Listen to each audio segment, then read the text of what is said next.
السلام علیکم ورحمۃ اللہ وبرکاتہ۔ اعوذ باللہ السمیع العلیم من الشیطان الرجیم من ہمزہ ونفخہ ونفثہ، بسم اللہ الرحمن الرحیم۔ فلما جاءهم موسى بآیاتنا بینات قالوا ما هذا الا سحر مفترى وما سمعنا بهذا في آبائنا الأولين۔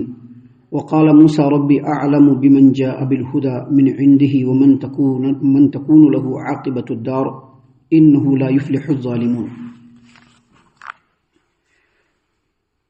اور پھر جب موسیٰ ہمارے واضح معجزات لے کر ان فرعونیوں کے پاس آ گئے تو وہ لوگ کہنے لگے کہ یہ تو محض گھڑا ہوا جادو ہے، اور ایسی باتیں تو ہم اپنے گزرے ہوئے باپ داداؤں سے کبھی بھی نہیں سنی۔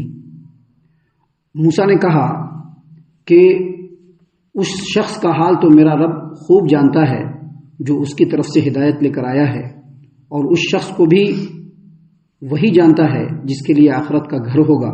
حقیقت یہ ہے کہ ظالم لوگ کبھی بھی کامیاب نہیں ہو پائیں گے۔ محترم سامعین کرام، سورۃ القصص سورہ نمبر 28 اور اسی سورہ سے آیت نمبر 36 اور 37 یعنی 36 37 یہ دو آیات ابھی آپ کے سامنے تلاوت کی گئیں۔ بفضل اللہ بتوفیق اللہ دونوں آیتوں کا ترجمہ بھی آپ تمام کی خدمت میں پیش کیا گیا۔ ترجمہ سے آپ کو معلوم ہو گیا کہ ابھی سیدنا موسیٰ علیہ السلام کا جو ذکر خیر ہے وہ کنٹینیو ہے، اور کل جو درس ہم نے آپ کے سامنے پیش کیا تھا اس کے مطابق جب موسیٰ علیہ السلام نے اللہ تبارک و تعالیٰ کے سامنے اپنے دل میں اٹھنے والے خدشات کا اظہار کیا کہ اللہ تبارک و تعالیٰ میں سنگل آدمی ہوں، اور فرعون کے ایک آدمی کو قتل کر کے بھاگا ہوا بھی ہوں، دعوت اس تک پہنچانا ہے، تبلیغی رسالت اس تک پہنچانا ہے، اس کا میں انکار نہیں کر سکتا، لیکن مجھ کو ڈر ہے کہ میں نے اس کے ایک آدمی کو قتل کیا ہے تو اس کے جرم میں وہ مجھ کو قتل کر دے گا۔ تو اللہ تبارک و تعالیٰ نے ان کو ہمت والے کلمات بیان کیے، اللہ نے بتلایا اور کہا کہ تم کو بالکل گھبرانے کی ضرورت نہیں ہے، یہ دو معجزے جو ہم نے دیا ہے، ایک عصائے موسیٰ جو سانپ بن جائے گا، اور دوسرا ید بیضا کہ جب اس کو گریبان میں ڈال کر کے نکالیں گے تو بالکل چمکتا ہوا ہوگا، یہ دو ایسے معجزے اور میری نشانیاں ہماری نشانیاں ہیں کہ ان نشانیوں کے ہوتے ہوئے فرعون کبھی تم تک پہنچ بھی نہیں سکتا، اور تمہارا جو مطالبہ ہے کہ تمہارے بھائی ہارون کو نبی بنا دیا جائے تو وہ بھی مطالبہ پورا کیا جاتا ہے، تمہارے بھائی کو نبی بنایا جاتا ہے۔ سامعین کرام، یہاں پر اللہ تبارک و تعالیٰ نے فرمایا فلما جاءهم موسیٰ بآیاتنا بینات، جب موسیٰ علیہ السلام ہماری نشانیاں اور کھلے ہوئے معجزات لے کر کے فرعونیوں کے پاس آئے۔ اس سے کیا سمجھ میں آتا ہے؟ اس سے یہ سمجھ میں آتا ہے کہ درمیان میں کچھ باتیں ہیں جو قرآن کریم میں بیان نہیں کیا گیا ہے، اور وہ باتیں کیا ہے؟ وادی مقدس طوا میں اللہ تبارک و تعالیٰ نے موسیٰ علیہ السلام کو نبوت عطا فرمایا۔ وہاں پر اللہ تبارک و تعالیٰ نے نبوت کی ذمہ داری دے کر کیا کہا کہ فرعون کے پاس جانا ہے۔ وہاں سے موسیٰ علیہ السلام ڈائریکٹ فرعون کے دربار میں نہیں گئے، بلکہ پہلے اپنے گھر گئے، چونکہ اہل و عیال ساتھ میں ہیں، ان کو ان کے گھر پہ رکھنا ہے۔ اپنے گھر پہ گئے، اپنے والدین سے ملے، اپنے بھائی بہنوں سے ملے، سیدنا ہارون علیہ السلام سے ملے، ان کو تمام واقعات بتلائے، اللہ تبارک و تعالیٰ کی طرف سے جو پیغام تھا اس سے ان کو آگاہ کیا، اور یہ بتلایا کہ آپ کو بھی اللہ تبارک و تعالیٰ نے نبی بنا دیا ہے، اور اب آپ کو بھی میرے ساتھ فرعون کے ہاں چلنا ہے۔ ان باتوں کی اہمیت نہیں ہے، اس واسطے سے اللہ تبارک و تعالیٰ نے قرآن کریم میں ان باتوں کو بیان نہیں فرمایا، ڈائریکٹ کیا فرمایا کہ موسیٰ علیہ السلام جب فرعون کے دربار میں ہماری واضح معجزات کو لے کر کے آئے فرعونیوں کے پاس۔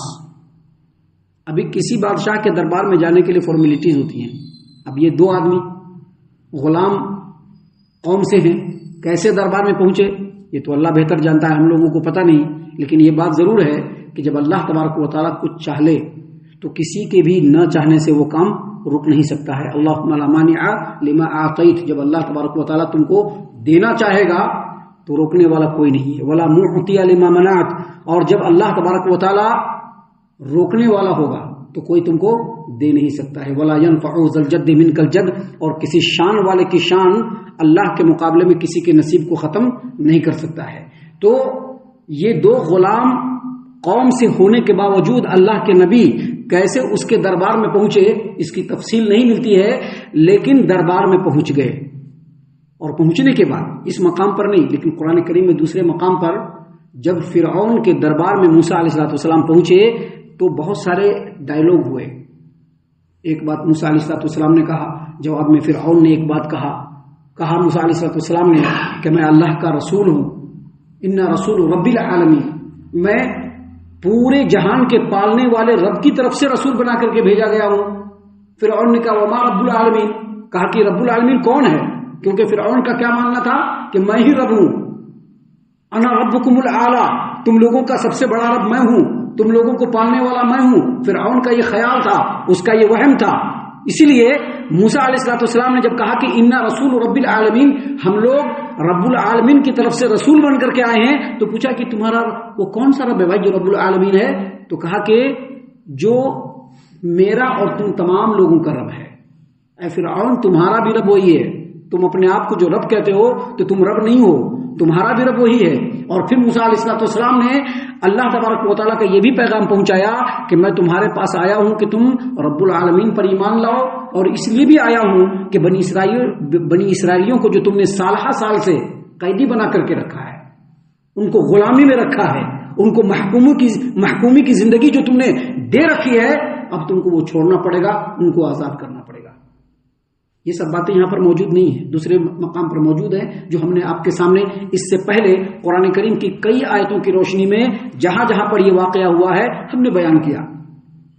جب فرعون کے سامنے یہ سب باتیں ہو گئی تو فرعون نے ایک بات اور پوچھا، تم کہتے ہو کہ ہم اللہ کا رسول ہیں، تم لوگ کہتے ہو کہ اللہ نے تم لوگوں کو رسول بنا کر کے بھیجا ہے، نبی بنا کر کے بھیجا ہے، تو کچھ ہے نشانی بتلاؤ، کچھ معجزہ ہے تو دکھلاؤ. موسیٰ علیہ السلام کے ہاتھ میں جو عصا تھا ایسے پھینک دیا سامنے. ابھی دربار میں وہ تخت پہ بیٹھا ہوا ہے، موسیٰ علیہ السلام ادھر کھڑے ہوئے ہیں، جیسے پوچھا پھینک دیا لاٹھی کو. جیسے لاٹھی کو پھینکا، لاٹھی جو ہے موٹا اژدہا بن گیا، اور اتنی تیزی سے کوئک ایسا وہ فرعون کی طرف لپکا کہ فرعون ڈر کے مارے اپنے تخت سے اٹھ کر کے پیچھے بھاگ گیا اور کہا کہ پکڑو اس کو. موسیٰ علیہ السلام نے جیسے ہی پکڑا پھر سے وہ لاٹھی بن گیا. قرآن کریم میں دوسرے مقام پر اس کی پوری تفصیل موجود ہے. اور پھر کہا، پھر ابھی اس سنبھلنے بھی نہیں پایا تھا فرعون کہ موسیٰ علیہ السلام نے فوراً اپنے ہاتھ کو اپنے گریبان میں ڈالا، اور جیسے ہی نکالا وہ بالکل چمکتا ہوا ہاتھ بن گیا جس کے اندر کوئی عیب اور کوئی بیماری نہیں تھی. ان ساری چیزوں کو دیکھ کر کے اللہ نے فرمایا کہ فلما جاءہم موسیٰ بآیاتنا بینات، پھر جب موسیٰ ہمارے واضح معجزات لے کر ان فرعونیوں کے پاس آ گئے اور ان معجزات کو دکھلایا، تو فرعونی لوگ کیا کہنے لگے؟ قالو، ان لوگوں نے کہا ما ھذا الا سحر مفترا، یہ تو بنا بنایا جادو ہے جو جادوگر جادو دکھلایا کرتے ہیں. اس سے یہ پتہ چلتا ہے کہ جتنے بھی انبیاء حق بات لے کر کے اپنے قوم کی طرف گئے تو قوم کے جو بڑے بڑے چودھری صاحبان تھے پہلے اپنے نبیوں کا انکار کیا اور مختلف لقب سے ان کو نوازا. ان میں سے ایک لقب جادوگر کا بھی دیا کہ یہ جادوگر ہے. نبی کریم صلی اللہ علیہ وسلم نے بھی جب قرآن کریم سنانا شروع کیا تو قرآن کریم کے اندر جو شیرینی ہے، جو چاشنی ہے، جو کشش ہے، جو میگنیٹک سسٹم ہے کہ قرآن کو سن کر کے کوئی بھی قرآن کریم کی طرف متوجہ ہوتا ہے، اس کو دیکھ کر کے قریش مکہ نے بھی اللہ کے رسول صلی اللہ علیہ وسلم کو کیا کہا کہ جادوگر ہے. تو وہی چیز اللہ تبارک و تعالیٰ نے یہاں پر مکہ والوں کے سامنے بیان کیا کہ جب موسیٰ علیہ السلام اللہ کا معجزہ لے کر کے، اللہ کے واضح معجزات کو لے کر کے فرعونیوں کے پاس پہنچے تو فرعونیوں نے یہی جواب دیا کہ یہ تو کھلا ہوا جادو ہے. اور پھر آگے کیا کہا؟ اور آگے یہ بھی کہا کہ وما سمعنا بهذا في آبائنا الاولین، جو بات بتلا رہا ہوں ہم نے تو اپنے باپ دادا کیا نہیں سنا. اور بالکل یہی بات ہے جو ہر زمانے میں کہا جاتا گیا. یعنی موسیٰ علیہ السلام نے جب ایک رب کی عبادت کی دعوت دی اور کہا کہ توحید کی طرف آ جاؤ، اور یہ کہا کہ رب کریم کی بندگی کو قبول کر لو، اور یہ کہا کہ رب کریم کے حکموں کے مطابق زندگی گزارنا شروع کرو اور اس کے ساتھ کسی کو شریک نہ ٹھہراؤ، تو فرعون اور فرعونیوں کا جواب کیا تھا کہ ہم نے اپنے باپ داداؤں میں تو ایسا سنا ہی نہیں، وہ لوگ تو دیوی دیوتاؤں کی پوجا ہمیشہ سے کرتے آئے ہیں. نبی کریم صلی اللہ علیہ وسلم کے زمانے میں بھی لوگوں نے یہی بات کہی. نبی کریم صلی اللہ علیہ وسلم کے زمانے میں بھی لوگوں نے یہی بات کہی کہ جو محمد جو باتیں بتلا رہا ہے ہم نے تو اپنے باپ داداؤں کیا نہیں پایا. اور آج بھی جب اللہ کے حق بات کو لوگوں کے سامنے پیش کیا جائے تو لوگ یہی کہتے ہیں. کیا کہتے ہیں؟ ہم لوگوں نے تو اتنے زمانے سے نہیں دیکھا ایسا ہوتے ہوئے, آج نئے نئے بول رہی تمہیں ایسا نیا نیا کہہ رہی. آج بھی لوگ یہی کہتے ہیں. گویا اس سے یہ پتا چلا کہ حق کا انکار کرنے والوں کا جو مزاج رہا ہے ہر دور میں سیم ٹو سیم رہا ہے. جو موسیٰ علیہ السلام کے زمانے میں بیان کیا گیا وہی نبی کریم صلی اللہ علیہ وسلم کے زمانے میں بیان کیا گیا, اور وہی آج بھی لوگ کہتے ہیں. اگر حق کو نہیں ماننا ہے تو اسی بات سے حق کو پیچھے رد کر دیتے ہیں لوگ. محترم سامعین کرام, جب یہ بات فرعونیوں نے کہہ دی تو اللہ تبارک و تعالیٰ نے فرمایا کہ موسیٰ علیہ السلام نے فرمایا, اللہ نے فرمایا وقال موسیٰ نے کہا, کیا کہا؟ ربی اعلم بمن جاء بالہدی, میرا رب خوب جانتا ہے کہ کون ہدایت پر ہے.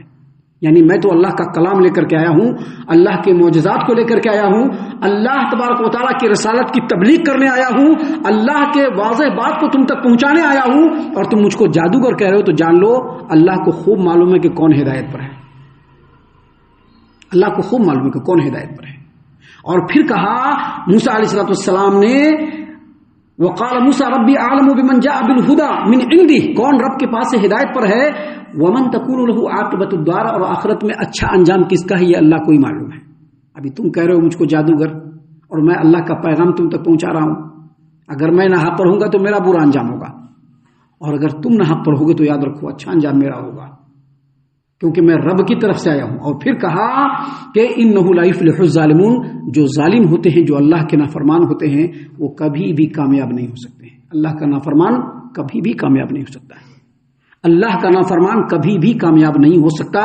میں اللہ تبارک و تعالیٰ کی فرما برداری کے ساتھ اللہ کے دین کو یہاں پر پہنچانے آیا ہوں, اور یقیناً اللہ تبارک و تعالیٰ کامیابی اسی کو مقدر کرے گا جو اللہ تبارک و تعالیٰ کا فرما بردار ہوگا.